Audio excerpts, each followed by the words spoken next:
우리 출애굽기 6장을 보시겠습니다. 6장 1절에 보면 그때서 주께서 모세에게 이르시되 내가 파라오에게 하는 일을 이제 내가 보리라.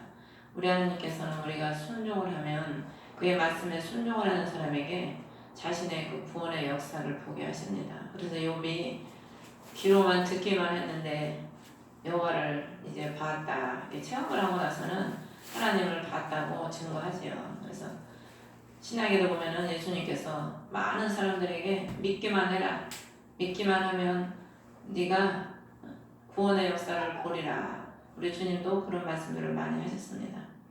우리 하나님께서는 보면은 강한 손으로 인해 그가 그들을 가게 하고, 또 보면 강한 손으로 인해 그가 그들을 자기 땅에서 쫓아내리라. 우리 하나님의 강한 손은 여기 보면 첫 번째 그들을 가게 했다는 거예요. 약한 자를, 언약의 자신의 백성을 자신의 그 능력으로 가게 하시는 겁니다.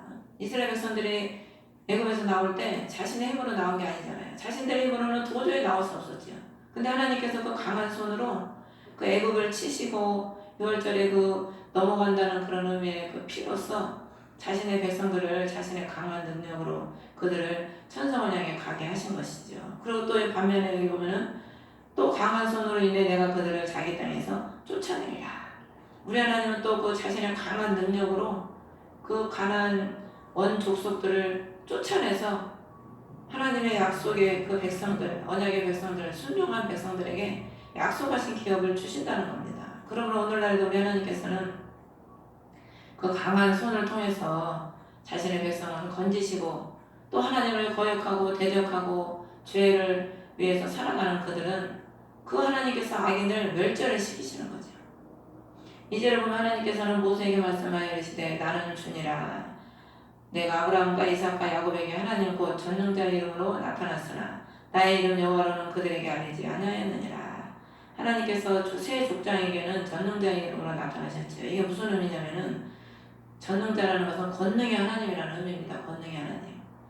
근데 이제는 여호와라고 자신을 본질을 알려준다는 거예요. 그 세 족장에는 본질보다는 자신의 능력을 나타내 줬는데, 이제는 하나님께서는 이 이스라엘 백성들을 애굽에서 이집트에서 이제 끌어내시잖아. 그 구원을, 그래서 6월절을 통해서 끌어내시는데 이게 그리스도의 구원을 상징하는 겁니다.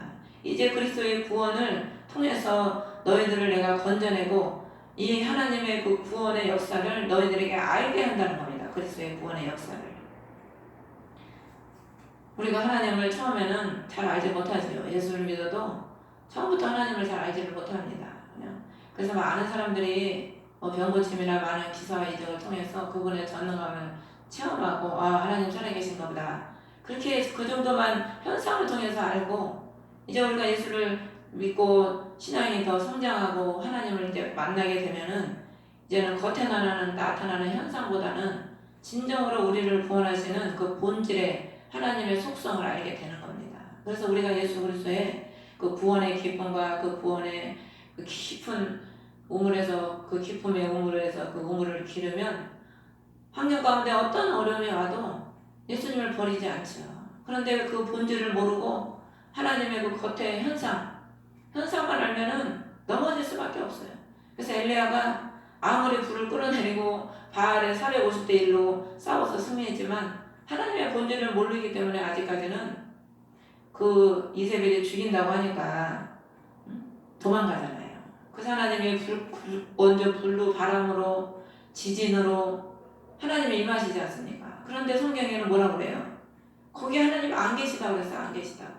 아니, 하나님이 지금 지진을 일으키시고 불을 내시고 강한 바람을 불게 하시는데 거기 하나님 안 계시다는 겁니다. 근데 마지막에 뭐가 나타나요? 세미한 음성이 나타나잖아요.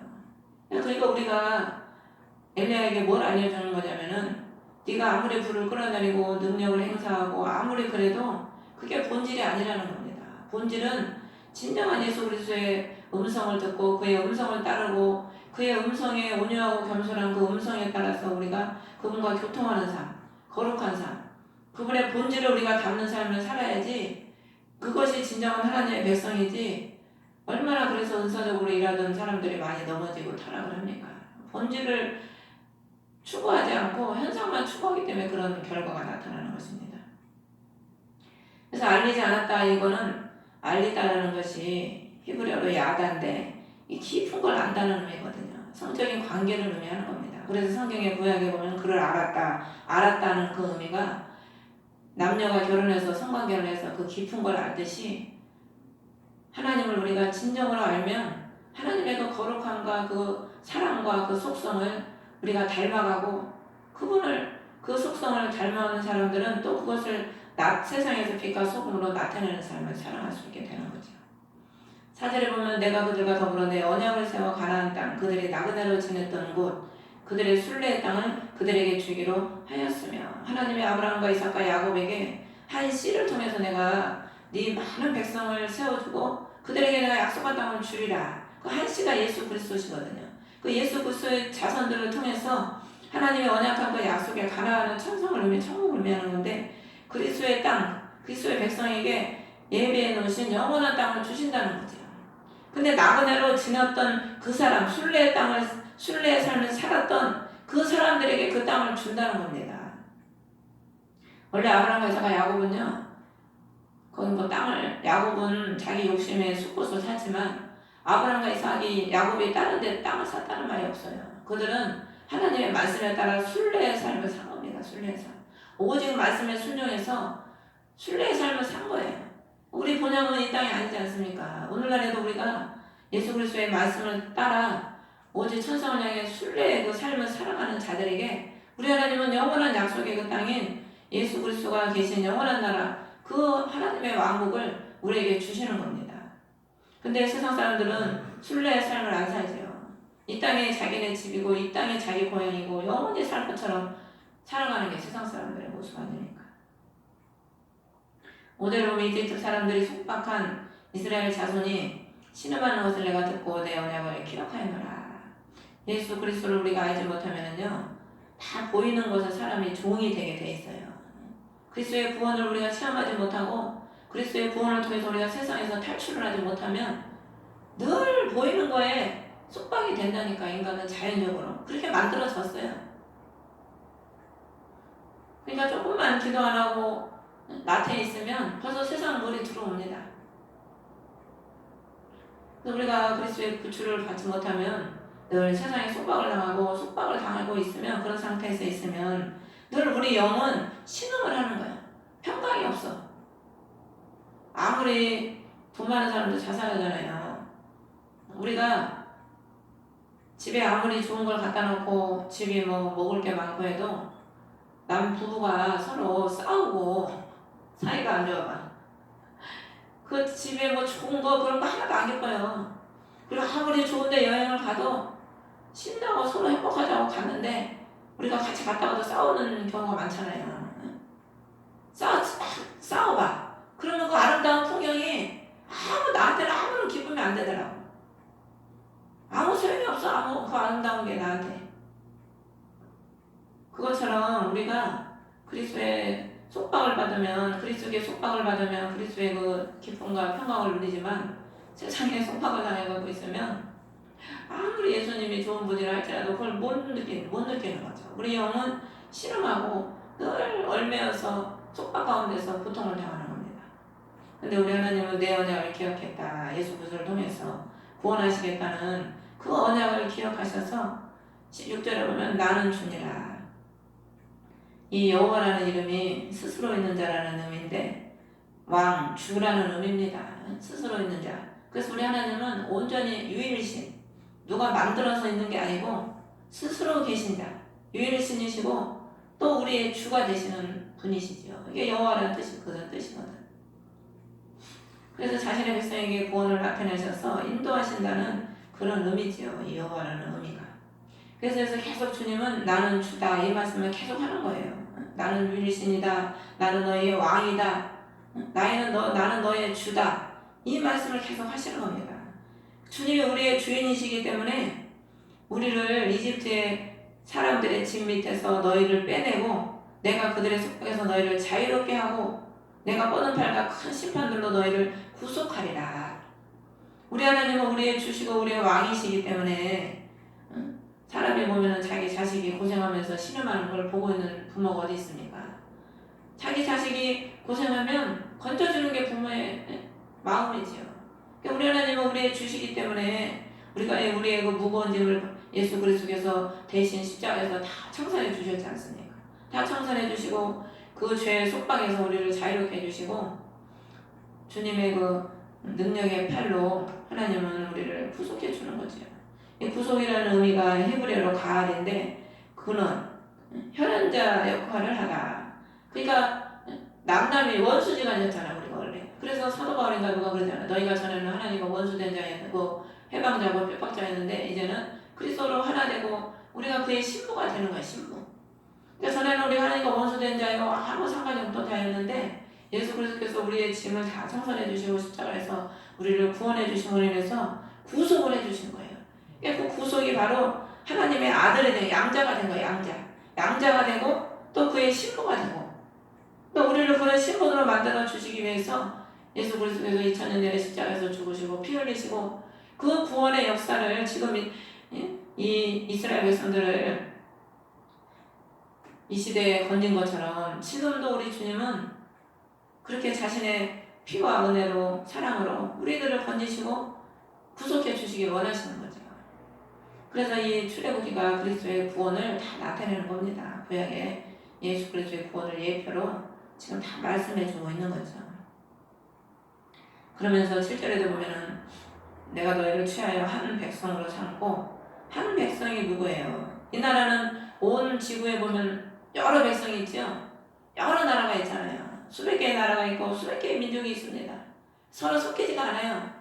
그래서 열갈고락 시대에 얼마는 진흙이고 얼마는 철인데 다니엘서에 보면 그들이 섞이지 않는다고 그랬잖아요. 이게 다 민족성이 달라요. 다 다르기 때문에 절대 섞이지가 않습니다. 그런데 그리스도의 백성들은 그리스도를 아버지로 모시기 때문에 하나가 되는 거예요. 그래서 에베소에 보면은 모든 민족을 모아서 하나 되게 하십니다. 예수 그리스도께서 십자가에서 죽으시고 부활하심으로 모든 흩어져 있는 바벨탑에서 모든 민족이 흩어졌잖아. 죄로 인해서. 근데 예수 그리스도께서 죽으심으로 모든 민족을 하나로 모으시는 거예요. 자신의 백성으로. 하나가 되게 해주시는 거죠. 그래서 한 백성, 하늘나라의 왕국의 한 백성으로 하나님은 우리를 삼으시고 이집트 사람들의 진 밑에서 너희를 빼내는 주 너희 하나님인 줄을 너희가 알리라. 우리도 마찬가지 아닙니까? 우리도 전에는 이 세상 한국 백성이었지만은 지금은 하나님이 우리를 예수 그리스도의 보혈로 우리를 빼내셔서 우리를 구원하셔서 우리는 몸은 비록 한국 백성이지만 우리의 본 나라는 천국 백성이잖아요. 그걸 우리가 지금 알고 우리는 살아가고 있지 않습니까? 그 은혜를 알고. 그래서 8절에도 그 땅을 너희에게 유산으로 주리라. 영원한 기업으로 우리 하나님은 하나님의 왕국을 우리에게 영원한 기업으로 주시는 거죠. 그래서 다니엘서에 보면은 그 신상이 다 무너지는데 마지막에 그 하나님의 나라, 그 나라는 무너지지 않고 영원하다는 것을 다니엘을 통해서 하나님께서 말씀해주고 계시지 않습니까? 9절에 모세가 이같이 이스라엘 자손에게 말하였으나 영의 고통과 잔인한 속박으로 인하여 그들이 모세의 말에 귀를 기울이지 아니하였다.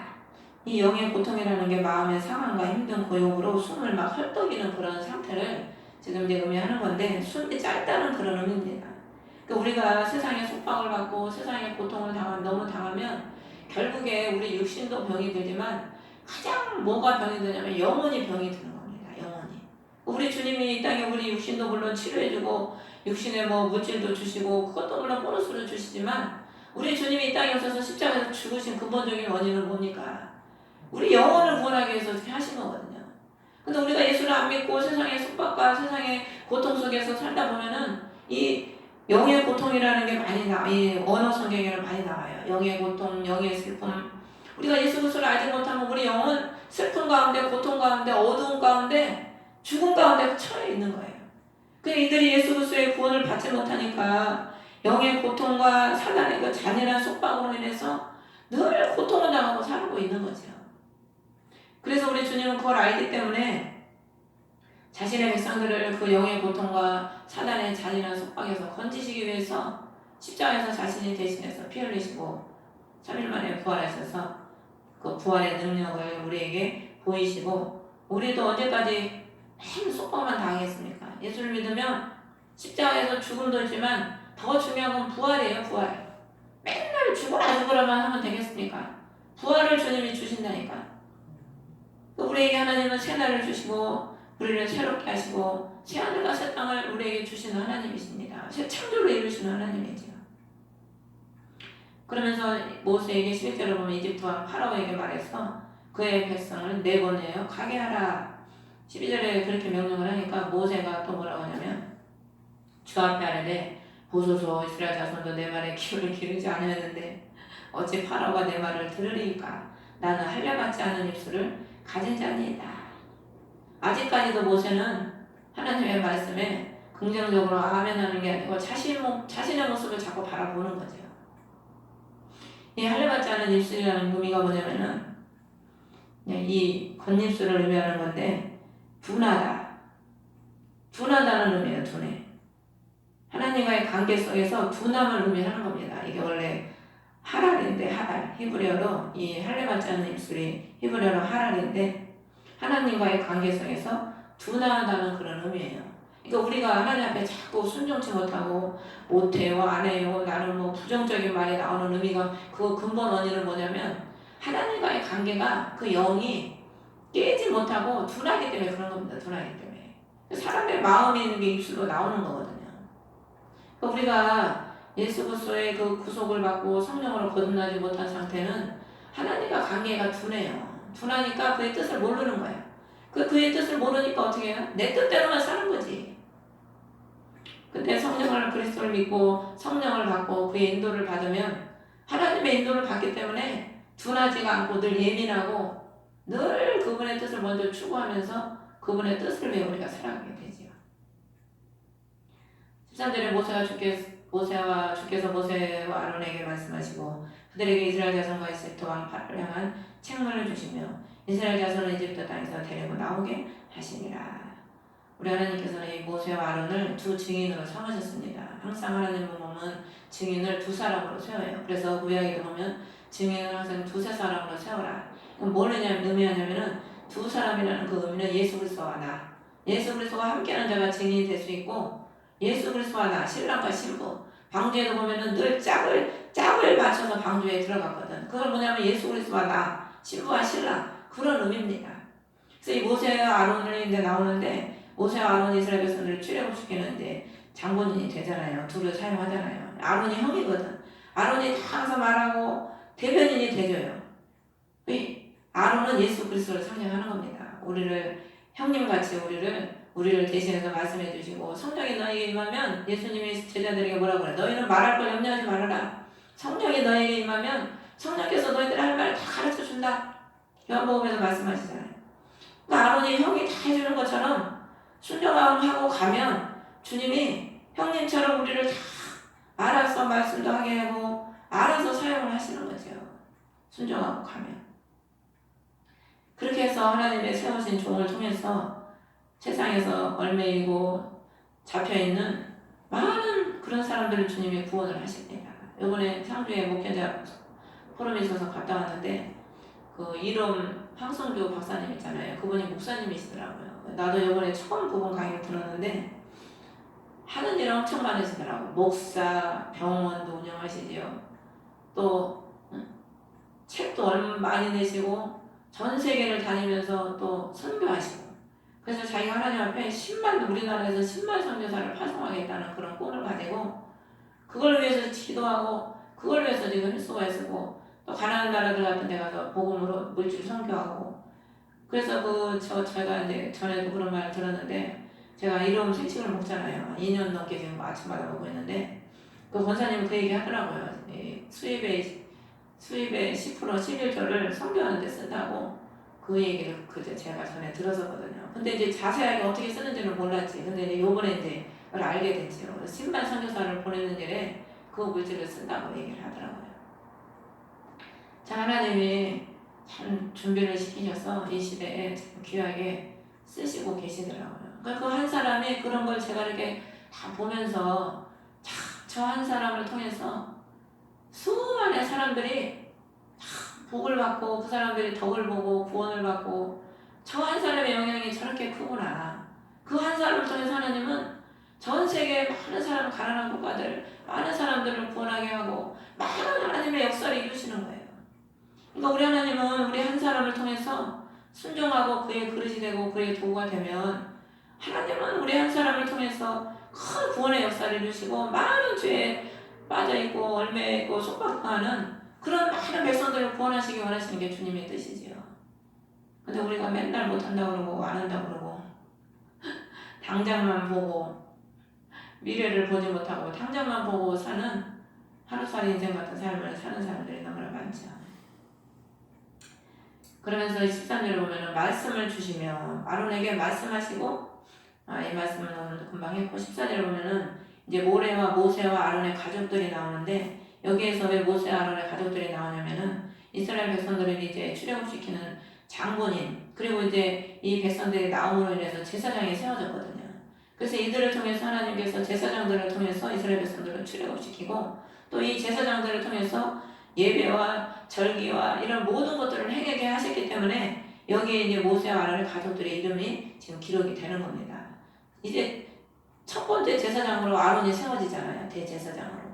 근데 히브리서에 보면 우리의 대제사장은 예수 그리스도시거든. 그러니까 예수 그리스도 대제사장이신 이제 출애굽을 하면서 누구를 쫓아가요? 대제사장의 말을 쫓아가는 겁니다. 그리고 대제사장의 그 옷 입은 대제사장의 예배와 절기와 이런 것을 따라 살아가는 게 이스라엘 백성들이거든.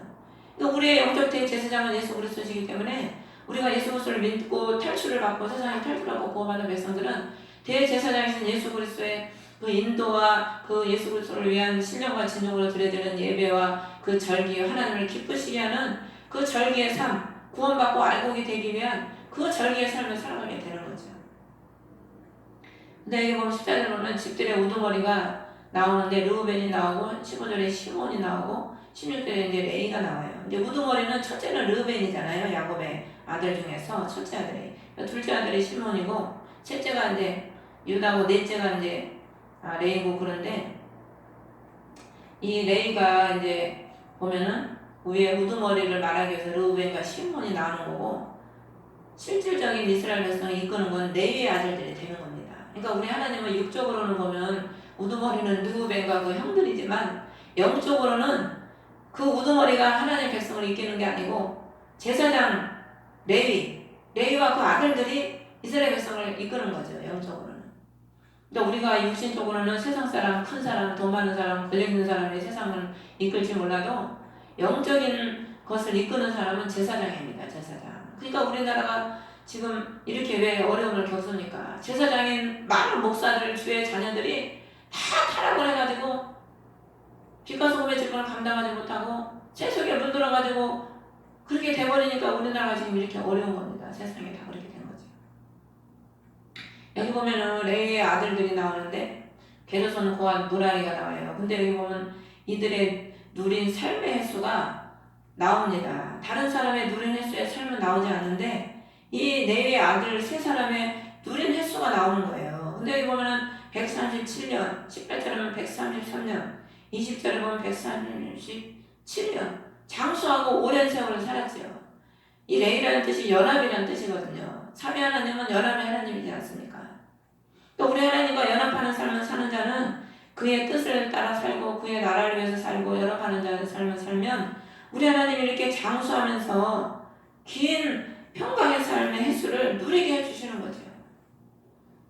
그러니까 이게 영적인 그런 의미가 있는 겁니다. 그래서 밑에 보면 계속 이름이 나오고 아론이 자손을 또 낳은 것도 이게 23절에 보면 또 나오고 아론의 자손을 통해서 계속해서 우리가 민수기 신명기까지 보면은 아론의 자손들이 아론이 죽음으로 인해서 그 25절에 보면 아론의 아들 엘르아살이 부대를 딸들 중에서 하나를 아내로 취하였는데 그녀가 그에게 비나스를 낳았다. 그러니까 지금 이들이 이스라엘 백성들을 출애굽시켜서 이제 이끌어가는 제사장으로서 계속 이제 주인공으로서 쓰임받기 때문에 하나님께서 지금 기록을 해놓은 겁니다. 성경에는요 다 기록해놓은 이유가 있어요. 멸망받는 자손을 기록해놓은 것은 이들을 통해서 어떻게 멸망을 받고 이들이 얼마나 하나님 백성을 핍박하고 어떤 사단 편에 서서 역사를 이룰지를 위해서 그런 자들은 기록해놓은 거고 또 구원받을 자들은 이들을 통해서 하나님이 어떤 큰일을 이루시는지를 알게 하기 위해서 또 이렇게 기록을 해놓은 거죠.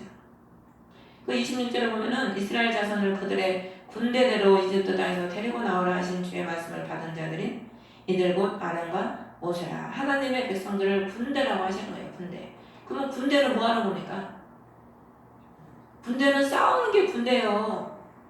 하나님의 창세기 2장 1절에 보면은 하늘의 군대가 많다. 하늘의 군대가 이루어지니라. 군대가 많이 나와요. 30장, 창세기 30장도 나오고 32절에도 나오고 가신가 그 하나님의 군대라. 이스라엘 그 야곱의 12아들 중에서 한 가신가 하여튼 제가 정확히 생각이 안 나는데 하나님은 자신의 백성을 군대라고 하는 겁니다. 그리고 디모데에게도 사도 바울이 너는 그리스도의 군사로 복음과 함께 고난을 받으라. 우리는 군사야 군사. 군사가 돼야 됩니다. 군사를 뭐 하는 거냐면 강하게 단련이 돼서 싸우는 게 싸워서 이기는 게 군사거든. 그러니까 우리는 하나님의 군대인데 누구와 싸워요 우리가? 사람과 싸우는 게 하나님의 군대죠. 우리는 사도 바울이 그러잖아요. 우리는 하늘의 악의 영들과 싸움이다. 세상에 뭐 그런 것들에 싸우는 게 아니고 근데 우리는 사단과 싸워야 되는데 오히려 사단에 그냥 우리가 보면은 덜 됐을 때는 사단과 싸워야 되는데 사단에 그냥 유혹을 받아갖고 사람하고 싸워. 저희도 초창기 교회할 때 거기가 무당이 있던 자리잖아요. 귀신이 얼마나 강하겠어요. 맨 툭하면 이제 막 싸우는 거야. 사단이 마귀가 막 충동질을 하는 거죠. 마귀를 싸워서 이겨야 되는데 우리끼리 싸우고 있네. 툭하면 마귀가 보고 얼마나 아이고 잘한다 그러겠어요.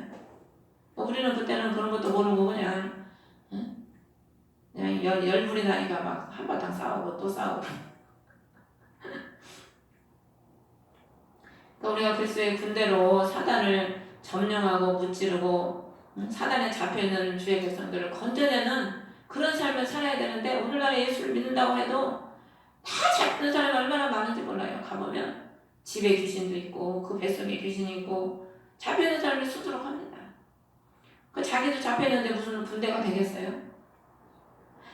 그래서 군대가 되려면 참 가볍게 버릴 거 버리고 그 군사로서의 훈련을 받아야 되는데 지금 사람들은 그 훈련도 안 받으려고 그래요. 죽으면 죽으래 기도 훈련을 받고 그 가지를 쳐주는 자기가 죽어지는 거 자존심 죽는 그런 훈련도 받고 이런저런 훈련을 받아야 진짜 주님의 군사가 되는데 그걸 안 받고 그냥 편하게 그냥 공부만 많이 해서 배워서 그냥 목회만 편하게 하고 싶어 하죠 다들. 군대가 돼야 주님은 그 사람을 통해서 구원의 역사를 이루시거든요. 우리가 군대가 돼야 집안에 대대로 뿌리박고 있는 남편을 뿌리박고 있는 그 악한 영들을 쫓아낼 수가 있습니다. 귀신 우리가 능력이 있으면 귀신은 저절로 알아요. 알아서 저절로 나간다니까. 근데 능력이 없으면 니나네나 뭐 비슷한데 내가 왜 나가냐 그리고 이제 같이 동거를 하는 거죠. 동거를.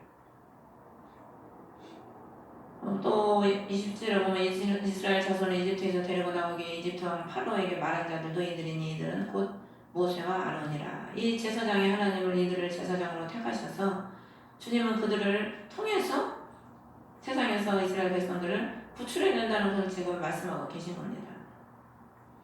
그러면서 28절에는 모세의 대언자 아론 이렇게 제목이 되어 있는데 28절에 보면은 주께서 이집트 땅에서 모세에게 말씀하시는 그날에 하나님은 말씀하시는 그날의 역사를 이루셔요. 항상 그 말씀이 임하면 그 말씀이 임하는 동시에 이루어지거든요.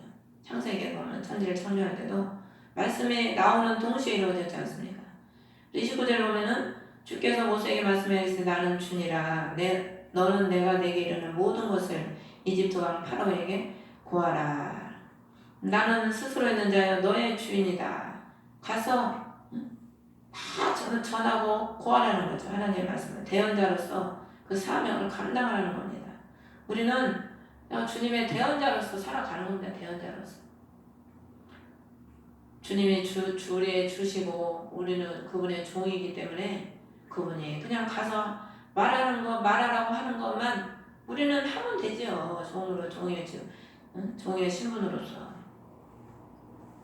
그래서 더할 것도 없고 뺄 것도 없어요. 그래서 계시록 마지막에 그 말씀에서 더하지도 말고 빼지도 말라고 그러잖아요. 그 말씀대로 우리가 해야지 자기 마음에 안 든다고 빼버리고 자기 유익을 해서 보태버리고 그건 주님의 종이 아니죠. 진정한 주님의 종이라면 그분의 말씀대로만 하면 되거든요. 그래서 30절에 이 말씀을 했으니까 모세가 여전히 아래에 벗어서 나는 할례받지 않은 입술을 가진 자였는데 파라오가 어찌 내 말에 귀를 기울이리까. 하나님이 모세가 가서 말한다고 해서 그 말에 귀를 기울였습니까?